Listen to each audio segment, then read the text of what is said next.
طبعا بێگومان ئێمە هەر لە کۆنەوە داگیر کرا و دەست بەسەر بووین. ئێستاش ئەم بارودۆخە نالەبارەی کە ڕووی کردوتە هەرێمی کوردستان بەتایبەت وەکو خودی خۆم یا مەسەلەن ئەبینم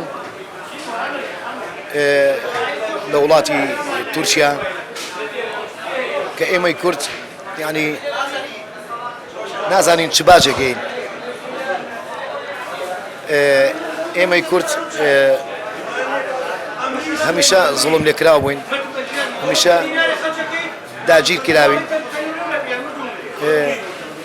خۆشمان ڕێزم بۆ هەموو لایەک لەنا خۆشمانە پاک نین، بەڵام بەداخێکی و کەسەرێکی زۆرەوە ئەبینم چ خۆم چ خەڵکانێک چ کورد چ هاوڕێکانم کە لە ڕێی تورکیا بەتایبەت کە یعنی بەجددی ئەوەی قابە تاخیرکردن و مانەوە و معاملەیەکی ناخۆش، یعنی بەڕاستی هەڵوێستێکی ناخۆشە بۆ هەموو لایەکمان.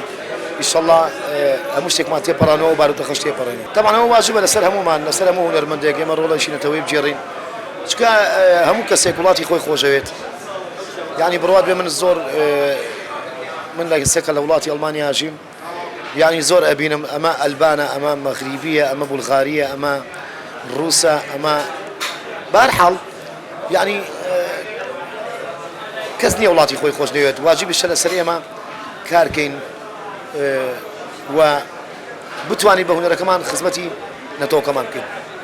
من وەکو خودی شیروان عەبدوڵڵا پێم خۆشە ئەمە چ پارتی چ یەکێتی چ گۆڕان چ کۆمەڵ چ نەوەی نوێ بگرە پەکەکە ئەدەپە یەپەکە، یعنی ئێمە پێویستە لەسەرمان یعنی کاتی ئەوە یەک بگرین، دوژمن بە خۆمان خۆش نەکەین.